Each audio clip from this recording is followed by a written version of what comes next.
Hello बच्चा लोग, कैसे हैं आप सभी। तो स्वागत करती हूँ मैं आप सभी लोगों का आज एक नए टॉपिक के साथ। जैसा कि आपको दिख रहा है यहाँ रीऑर्डरिंग लिखा हुआ है, तो आज हम रीऑर्डरिंग ही स्टार्ट करने वाले हैं। तो आज एक नया टॉपिक स्टार्ट होने वाला है, इसलिए कॉपी और पेन लेके तैयार रहिए। देखिए, सबसे पहली चीज आपको बेसिक से समझाती हूँ मैं। आपको बस इतना समझना है कि जो स्ट्रक्चर होता है उसको किस तरीके से समझना है, यहाँ बस यही है। देखिए, ये जो दिया है रीऑर्डरिंग, जैसे कि आपको रीऑर्डरिंग से ही समझ में आ रहा होगा कि जो ऑर्डर है उसको आपको रीऑर्डरिंग करके सही करना है। तो आपको बस इतना समझना है कि जिस सेंटेंस स्ट्रक्चर को हम नहीं समझ पाते हैं उसको किस तरीके से हैंडल करना है। सबसे बेसिक चीज यही है कि आपको सबसे पहले सेंटेंसों को समझना पड़ेगा कि किस सेंटेंस का क्या स्ट्रक्चर होता है। तो आज हम सबसे बेसिक लेवल से यानी कि सेंटेंस के स्ट्रक्चर से ही आपको स्टार्ट करेंगे। जैसे कि असर्टिव सेंटेंस है और इंटरोगेटिव सेंटेंस है, इंपरेटिव सेंटेंस है, एक्सक्लेमेटरी और ऑब्जेक्टिव। किस तरीके से किस सेंटेंस का स्ट्रक्चर बनता है ये समझते हैं। पहला स्ट्रक्चर आता है हमारा असर्टिव सेंटेंस का। देखिए, असर्टिव सेंटेंस हमारा होता है, इसके अंदर हमारे दो पॉइंट ऑफ व्यू आते हैं, यानी कि असर्टिव सेंटेंस के अंदर दो तरीके के सेंटेंस आते हैं। पहला सेंटेंस हमारा आता है अफर्मेटिव। ठीक है, अफर्मेटिव को या तो हम पॉजिटिव भी बोल सकते हैं। तो पॉजिटिव का मतलब होता है सकारात्मक। ठीक है, सकारात्मक मतलब जो साधारण वाक्य होते हैं वो मोस्ट ऑफ द सकारात्मक ही होते हैं, जो सिंपल वे में बोले जाते हैं और जिनमें नॉट नेगेटिव या जो भी नेगेटिव इफेक्ट डालते हैं वो सभी नेगेटिव सेंटेंस होते हैं। तो सबसे पहले हम पॉजिटिव पे आते हैं। देखिए, जो पॉजिटिव का जो स्ट्रक्चर होता है वो यहाँ से subject, helping verb, main verb, then object, ये हमारा होता है पॉजिटिव यानी कि अफर्मेटिव का स्ट्रक्चर। ठीक, अब आप यहाँ से बेसिक चीजें समझते हैं। यहाँ सब्जेक्ट है, अब मुझे ये बताने की जरूरत नहीं है कि सब्जेक्ट कैसे पहचानेंगे आप। देखिए, जब भी आप किसी सेंटेंस को समझेंगे तो वहां आपको उससे रिलेट करना है। जैसे कि मान लीजिए राहुल बाजार जाता है, तो आपको उस सेंटेंस में कौन लाना है, यानी कि आप पूछेंगे कि कौन बाजार जाता है। तो अगर आपके कौन का क्वेश्चन राहुल है तो इसका मतलब है दैट इज सब्जेक्ट। ठीक है, तो आपको बस इतना समझना है कि सब्जेक्ट को पहचानना कैसे है। बाकी का मैं आपको लिख दे रही हूँ, क्योंकि कुछ बच्चे ऐसे भी होंगे जिनको वास्तव में इन सब चीजों की जरूरत होती है, तो वो सब ये चीज समझ सकते हैं। देखिए, सब्जेक्ट हमको क्या क्या मिल सकते हैं। I, we, you, they, he, she, it, this, that, या किसी का भी नाम। ठीक है, किसी भी प्लेस, पर्सन, व्यक्ति, कुछ भी, किसी भी स्पेसिफिक चीज का नाम भी आ सकता है या किसी से रिलेट करे। जैसे मैंने अभी आपका एग्जांपल दिया था राहुल का, तो वो राहुल आपका क्या है, सब्जेक्ट का काम कर रहा है, तो यहाँ नाम भी काम करेगा। ठीक है, जानवरों से रिलेट कर सकते हैं, पक्षियों से रिलेट कर सकते हैं, किसी भी चीज को आप सब्जेक्ट मान सकते हैं। जैसे कि आपको स्ट्रक्चर में दिया होगा, आप अपने मन से तो नहीं मानेंगे क्योंकि आपको रिऑर्डरिंग करनी है। उसके बाद हम आते हैं हेल्पिंग वर्ब पे। देखिए, हेल्पिंग वर्ब का क्या काम होता है। सबसे पहली चीज होती है, जो हेल्पिंग वर्ब होती है वो हमारी कहाँ से आती है, टेंस से आती है। तो आप इतना समझिए कि जो टेंस से हमें हेल्पिंग वर्ब मिलती है वही हमारी सेंटेंस में यूज की जाती है। जैसे देखिए, पहली क्या है जो हेल्पिंग वर्ब मैं आपको समझा दे रही हूँ, जैसे इज आर एम है।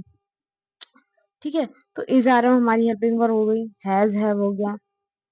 ठीक है, और वॉज वर हो गया। वॉज वर, जितनी भी आपकी होती हैं जो हमें टेंस के थ्रू मिलती हैं वो हमारी क्या होती हैं, आपकी हेल्पिंग वर्ब होती है। अब आता है मेन वर्ब पे। देखिए, मेन वर्ब का काम क्या होता है। देखिए, ये हमारी जो है मेन वर्ब, मेन वर्ब को आप ऐसे याद करिएगा, मैन वर्ब। मैन वर्ब क्या है, जो मनुष्य द्वारा होती है, मनुष्य द्वारा। अब मनुष्य द्वारा क्या क्या होता है, ईट, ड्रिंक, राइट, रीड, इस तरह की क्रियाएं कौन करता है, मनुष्य करता है। ठीक है, देखिए मैं आपको एक चीज समझाती हूँ। जब आप मेन वर्ब पे आते हैं तो एक कॉन्सेप्ट और समझिए कि जो हेल्पिंग वर्ब और मेन वर्ब आपको मिलते हैं, कभी कभी क्या होता है कि सेंटेंस में आपको हेल्पिंग वर्ब नहीं मिलती है, मेन वर्ब रहता है। जैसे कि हमारा एग्जांपल है प्रेजेंट इंडेफिनिट टेंस। अब मान लीजिए कि अफर्मेटिव सेंटेंसों में वर्ब की फर्स्ट फॉर्म में एस या ईएस या वर्ब की फर्स्ट फॉर्म यूज की जाती है, क्योंकि वहां डू और डज का प्रयोग नहीं होता है हेल्पिंग वर्ब। क्योंकि अफर्मेटिव का रूल ही यही है कि वहां सिंगुलर सब्जेक्ट के साथ वर्ब में एस या ईएस लगानी है और प्लूरल सब्जेक्ट के साथ वर्ब वर्ब में एस एस नहीं लगानी है। तो बेसिक सी चीजें हैं, बस आपको थोड़ा थोड़ा चीजों को ऑब्जर्व करना है, समझना है किस तरीके से कहाँ रिलेट कर रहा है ये चीज। तो बस वही चीज। उसके बाद अब हम आते हैं ऑब्जेक्ट में। देखिए बाकी का जो भी आपका बचा हुआ हिस्सा होता है वो सभी हमारा क्या होता है, ऑब्जेक्ट होता है। जो रिमेनिंग पार्क होता है, रिमेनिंग पार्ट होता है, वो सभी आपका क्या होता है, ऑब्जेक्ट में आता है। देखिए मैं एग्जांपल के साथ समझाती हूँ। जैसे आई से नहीं, किसी और से, was playing राहुल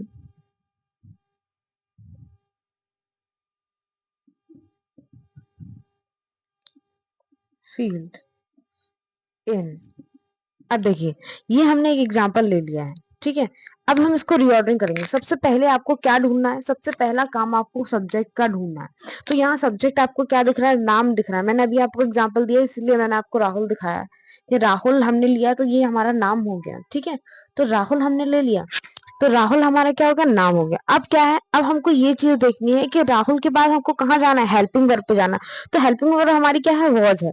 तो राहुल वॉज, और वॉज वर्ब का प्रयोग किया है इसलिए हमने आईएनजी का प्रयोग किया। तो वॉज वर्ब प्लेइंग यानी कि मेन वर्ब। मैंने अभी आपको समझाया कि जो मनुष्य द्वारा होती है, यानी कि खेला किसके द्वारा जा रहा है, राहुल के द्वारा जा रहा है, लेकिन वो मनुष्य है ना। तो मनुष्य द्वारा जो भी क्रियाएं आपकी संपन्न की जाएंगी वो सभी आपकी मेन वर्ब होंगी। उसके बाद हम आते हैं उसके बाद प्लेइंग, कहाँ खेल रहा है वो, इन फील्ड, खेत में या मैदान में, ठीक। तो इस तरीके से आपको समझना है। ये आपका कॉन्सेप्ट बिल्कुल बेसिक वाला चीजें जो आपको समझनी थी वो मैंने क्लियर करवा दी है। बाकी अब नेगेटिव रहा और इंटेरोगेटिव रहा उसके लिए भी मैं आपको नेक्स्ट वीडियो में समझा दूंगी। अभी के लिए आपको बस इसका ही रिवीजन करना है और इसको ही बहुत अच्छे से ऑब्जर्व करना है, क्योंकि अफर्मेटिव में बहुत से बच्चे प्रॉब्लम क्रिएट करते हैं। जैसे कि आप लोगों ने प्रेजेंट इंडेफिनिट का केस हो गया, पास्ट इंडेफिनिट का केस हो गया, तो अफर्मेटिव में बहुत प्रॉब्लम हो जाती है, क्योंकि वहां आपको मेन वर्ब हेल्पिंग वर्ब में कंफ्यूजन हो जाती है। बच्चे हेल्पिंग वर्ब ही ढूंढते रहते हैं और वहां मेन वर्ब का काम होता है। तो बस आपको इतना समझना है कि किस सेंटेंस का कैसे स्ट्रक्चर होता है, आपको टेंस का स्ट्रक्चर समझना पड़ेगा उससे पहले, ठीक है। तो आज की वीडियो के लिए इतना ही। Thank you so much, thank you so much for listening. Thank you.